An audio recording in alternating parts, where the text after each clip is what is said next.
Change. It's bound to happen with your organization if it hasn't already. But how do good leaders lead through changes? In today's podcast, we talk with Greg Gibbs, who has and is leading a team of MGOs through change, and what he's done to help them go through that process successfully to help his team thrive. Change is inevitable. It's how you process it and move through it that makes such a difference for you and your organization. Welcome to the Nothing But Major Gifts podcast from Veritas Group, featuring Richard Perry and Jeff Schreifels. Twice a month, we bring you the latest and best thinking about major gift fundraising, so you can develop authentic relationships with your major donors. Here are your hosts, Richard and Jeff. Welcome to the podcast today. I'm Jeff Schreifels, and I finally have Richard Perry back with me after being away for a bit. Richard, so happy that you're back in the saddle again. Why don't you tell us what was going on? Well, you know what? It's been quite a journey, Jeff, but it's good to be back. I had open heart surgery. Wow. And it was just like, and I'm a healthy guy, as you know. Yeah. But, all that eating and drinking and all that other stuff kind of caught up with me or something. I mean, I am an old guy, but but I'm doing fine. I'm back. I'm ready to get after it. So, but that's what happened. Well, it's so good to have you back on the podcast again. I mean, I really missed you. Obviously. Also, in a little bit, we're going to have a guest on to help us talk about some leadership issues. But before we do that, Richard, let's talk about our subject today, leading through change. Yeah, you know what, Jeff? I think this is going to be an important discussion today because, if you've listened to or read any of our work, you know that Jeff and I are really, really passionate about helping build up good leaders and leadership skills in the nonprofit sector.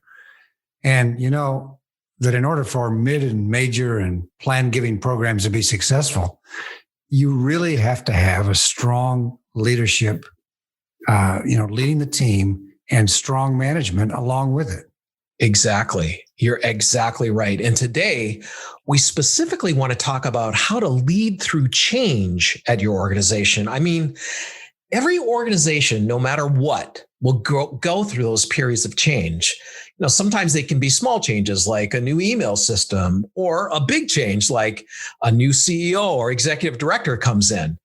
But there's always going to be changes happening. So how do you successfully lead through that?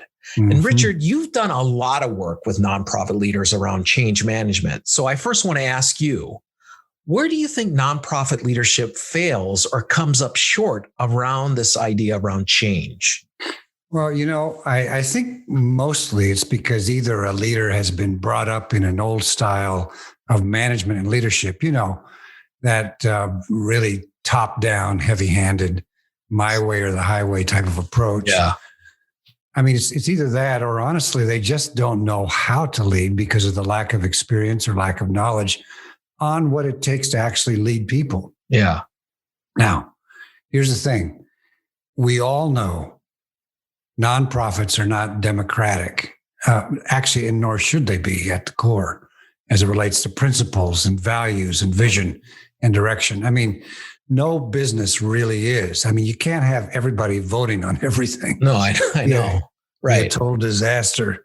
I mean, you wouldn't get anything done. So we do agree that in an organization, not everyone has the same voice or weight when it comes to the opinions on every policy, strategic or operational issue. But here's the thing, and here's the important difference. A good leader sets up a system where even the smallest voice can be heard. Yes. And the opinions of others matter. I mean, we've seen this actually work, and we've practiced it ourselves.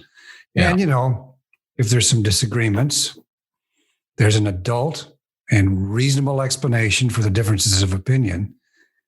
But the problem is that many leaders they're really not wired to lead that way. So instead, they lead using this top-down authoritarian approach. Don't involve anybody, don't engage anybody, don't listen to other staff's opinions or ideas. And I mean, that leads to really disengaged staff, right? It really does. In that kind of approach, team members, they're not going to feel respected or valued as part of that team. No. And sometimes, and I guess I could say in many, many times, we have seen staff be in a constant state of fear and worry, right? Yep. Which for sure makes it even more difficult to lead change at an organization. If there's a ton of fear amongst the staff, it's really hard to lead effectively through anything. Oh, I know. Yep. Now, before we start talking about how to start shifting and correcting a culture within your team so change can happen, I want us to welcome Greg Gibbs, who is Executive Director of Development for the University of California, Agriculture and Natural Resources, or UCANR. Greg leads a team of development professionals and has led that team through some big changes. So he comes from with a bunch of experience on this. Sure Welcome, does. Greg. Well, hey guys, thank you so much. It's glad to be with you again. It's so good that you're with us. You were so great the first time we had you on that we wanted you back on this podcast because of how you talked about leading your team. You were so inspiring. So Richard and I wanted you to be here on this for this subject. So Greg, let me ask you this. I mean, I've been a student of what makes a great leader and manager for many years now. And what I find fascinating is, how poorly equipped nonprofit leaders are today. Now, I know you are, in fact, one of those good ones. So in getting back to what Jeff just said before, how do you start to shift and correct a culture within your team so that change can be welcomed when needed? Well, I look at a pretty simple philosophy. It's not one that I came up with, but it's one I've learned from, which is I try to focus on egos up and fears down. People are afraid of change. And, as you had mentioned before, that top-down management approach, especially in higher education, that's kind of de facto. But I find that it scares people off. And so I really look at trying to find the best in each person, trying to see what their hot buttons are, how to work through them, and to not use an approach that is, constantly saying, well, if this doesn't happen, then this is going to be the result. But really just talk about how they've been able to, adapt and be successful. And really just to, show the good of what they're doing, what their impact can be, and not just, well, it's never good enough, and comparing one position with the next position or one person with the next person. That just doesn't work. And I found that just doesn't work. Now, so you use that phrase, egos up. You mean by that the encouragement, the celebration, absolutely, of the individuality of the person. Correct. Now, how do you help your team move out of fear? Like, how do you involve them so that there's less fear? Well, there's a couple of ways that I like to do it. First of all, when there's going to be change coming, and that's the one thing that everyone is afraid of. That's the number one thing. It's not going to the dentist. It's not having open heart surgery. And I'm so glad, Richard, that you're doing well. It's change. That's what people are afraid of. They're afraid of the unknown. So I look at an approach to talk with each of my team members. There's 10 of us in my group, counting myself. And I do talk to myself even. But I talk to each person one-on-one, and I try to address what is bothering them, what those fears are for them, and then to give them a reaction based off of the feedback they're giving me. And so we have those one-on-one discussions. It takes a lot of work, but oftentimes people try to have your group meetings, and I don't look at group meetings as a time to try to come to this is what we need to do next, or these are the steps. But if you've spent the time and you talk to each person individually before the meetings, then you can actually have a meeting where you're coming to a consensus because you've now taken in everyone's pros and cons and tried to come up with an answer that, as the leader, you're pulling all of those pieces together, but you're presenting a final result where everyone's had the chance to weigh in. And then also when talking to folks, it's okay to praise people. I don't give out platitudes. I think it's a waste of time. It's not honest. They know it. It's kind of like when you get behind someone's car and, everyone's student is, an A+ student, or everyone's child is great on the soccer team. We know that they're all not that great, but it's just to be perfectly honest. Everyone is an expert at least one thing. It doesn't always align with their work, but you can find where people do excel in certain areas and be honest in your praise, because you're not making it up. And it's just also being very clear in your communication. And the one-on-one check-ins are just as important as team meetings.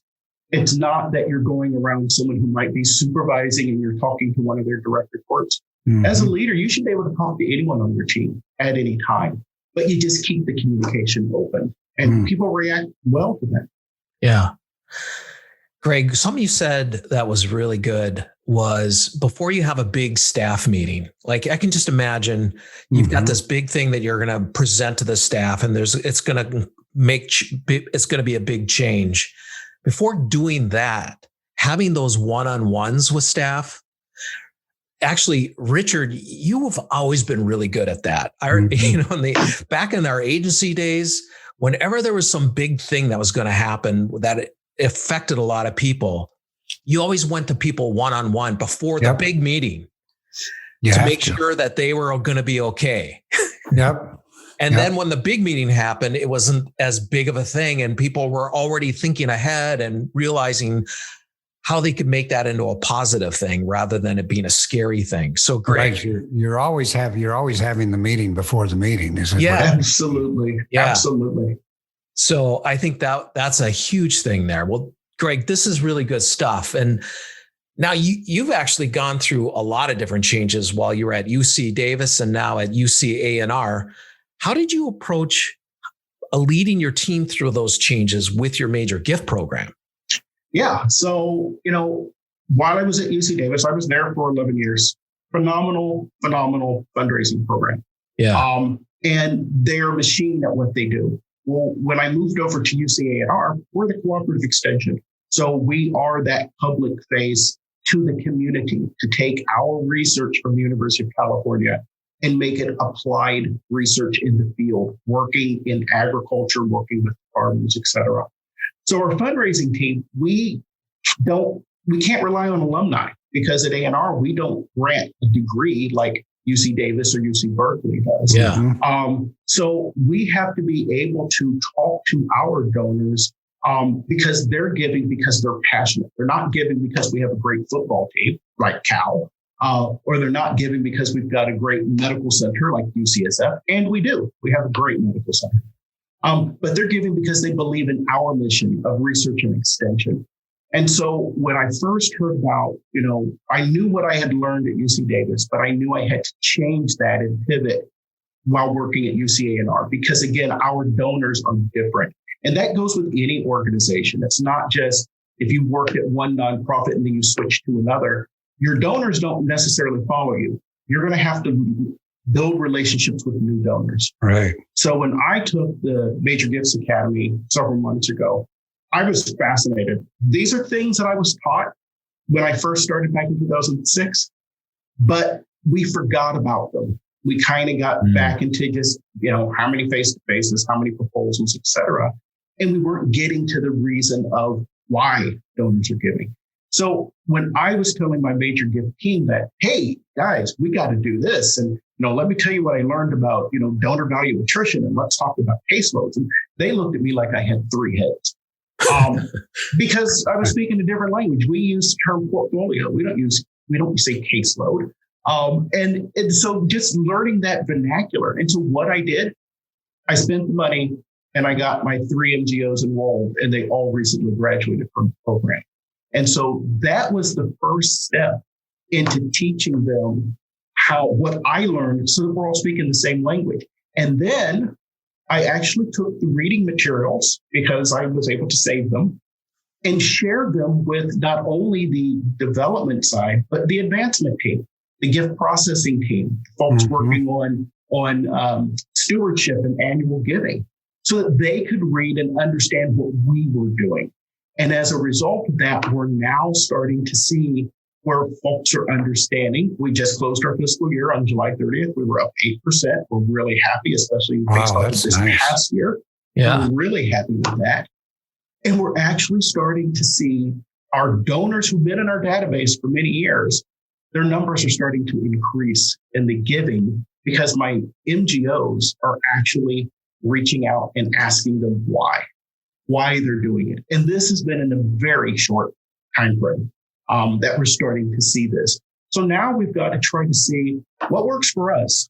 It's not going to be exactly how we were taught at Veritas, because again, our mission is different than any other nonprofit that's out there, and every nonprofit is unique. So you need to adapt the program to what's going to work best for you. How many donors can my MGOs have? Because they may not have all of the administrative support that they would like. I'm trying to get them that. But again, I'm competing with other administrative units and academic programs within ANR. We're all competing for the same money. So I may not be able to have a admin person for each MGO, but if I could at least get one for every 2 or 3 MGOs, I'll call that success. And so we adapt and adjust accordingly. So let me ask you this, Greg. You've been talking about how you help your people grow and do all of that. But how do you go about your own journey on understanding what it means to be a great leader? Like, how do you keep learning and growing and improving? I went to a military academy for college, Air Force Academy in Colorado Springs. Very proud of that. A long time ago. And it was there to create leaders in the Air Force. Now, I only stayed in active duty 7 years after I had graduated from the academy. But I had been put in a position where I was going to be leading different groups. And I'm an engineer, so I led people sitting at a desk. I wasn't in a jet or it was anything exciting. But it was still very important work. Mm-hmm. And you also learn how to be a good leader by making mistakes. And God knows I've made more mistakes than I care to count. I can count how many mistakes I've made this morning. But it is being open and honest with yourself. A good leader wants to be inquisitive. They want to be analytical. They want to accept that they may not have all the answers, but you're at least willing to try. And that if you're wrong, it's okay to admit that you made a mistake. But, I look at how I rate my success as a leader is what my employees are saying about me, whether it's here at UCANR, whether it was at UC Davis, or the plethora of other jobs I've had in the past. Like I said, I have made so many mistakes, but you learn from them. And you learn that you can eat a little humble pie and don't take yourself so seriously, but you're put in that chair or that position or whatever it is because people see what you're capable of doing. And I just, my philosophy is you take a string, take a piece of string, maybe 6 inches long, lay it on your desk and tell me how successful you're going to be pushing that string. And you're going to find it's going to twist and turn and probably not really go in the direction that you want. But if you pull that string along, you're going to be a lot more successful. Mm-hmm. That's the way I've always looked at leadership. So it's a combination of curiosity and initiative, but also of being vulnerable and authentic with people, and getting their participation. That seems like that's how you yes. kind of move things along. Now, do you have a story or example of someone you worked with who was really resistant to change, and how you handle that situation? Yeah, first of all, if there's anyone in my opinion, again, these are my opinions, anyone in a leadership role who was elated or delighted to terminate an employee, even though we knew it was the wrong fit, I would really question whether you did it for the right reasons. Mm-hmm. No one enjoys ever having to terminate someone. It is really just gut wrenching, even though sometimes you got to remove a cancer if it's there, but it's still painful because everyone has their vulnerabilities. I remember working with, I was doing corporate relations at the time, and we brought in a new major gift officer who was on individuals. And, my program was working with students, working with a lot of alumni who were leaders within different companies, et cetera. And I had an associate director who worked with me. And we would take students out on trips to the Bay Area, go out and see some of these big companies, and you just see their eyes open when you pull up on the Google campus or the Salesforce campus. And it's just awesome. And it wasn't necessarily just to show them this is where you're going to work, but it's also to show the students of places you might not want to work because it might not fit your personality. Anyway, back to the new MGO that we had hired. His position was to work with individuals and not with corporations. Mm-hmm. But he's peeking over the fence, and we're loading up in the van, and we're going out with students. We're having lunches, and we're inviting companies in. And he wanted to start doing that. So he started to try to align his visits with my team's visits and wanting to piggyback. And so at first I'm like, well, that's really not what your function is. You should be working with individuals. And so we both reported to the same boss. He was a colleague of mine. And so, I finally just had to put a hard line in the sand and just remind them, you're not going to get credit for any of these visits. And you're certainly not going to get any credit for any dollars raised or proposals submitted. And your overall, at the end of the year, people are going to look at how you performed. Mm-hmm. Were you able to stay in your lane and to do your job? And he was very resistant. And for probably a month or two, there was some tension between us. There was not a lot of chatter or dialogue any longer. And it's tough. It's very tough as a new MGO to get those first visits. You're calling and calling and calling. Right. And nobody's returning your call. Right.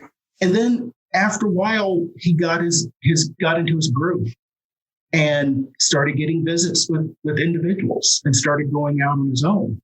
And so what I did is I cheered him on. Way to go. Awesome. Look at that.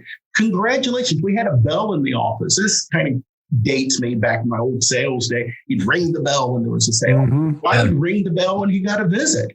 He didn't work in corporate relations, but he was part of my team in the college. Yeah. And that built him up to fast forward to where he is today. I actually just got a text from him about 30 minutes ago asking if I wanted to go to lunch. He's working as a regional development officer for an East Coast school. He's still here in the Sacramento area. And he is their top fundraiser for major gifts. Wow. Working with individuals. And it was sometimes when you just got someone who doesn't want to do what they should, that's when you have to put a hard line in the sand.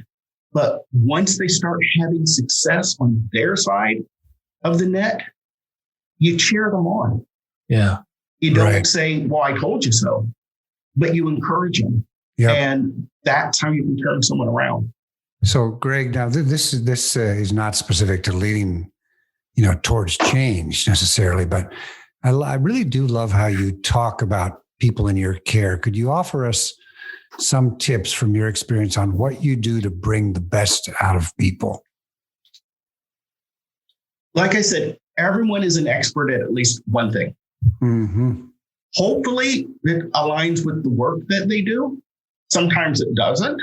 But everyone is good at something. And even at their work, there's one thing that they might be better at than another person. And so you identify that. And, maybe they're really good at, working on communications pieces, or maybe they're really good at securing those first visits. And as you find out what that is that they're good at, then you are constantly looking at ways to encourage that behavior to continue. And like I said, when I talked about my previous coworker, just landing his first few visits with individuals, we're ringing the bell. We were jumping up and down for joy because that encouraged him to keep going.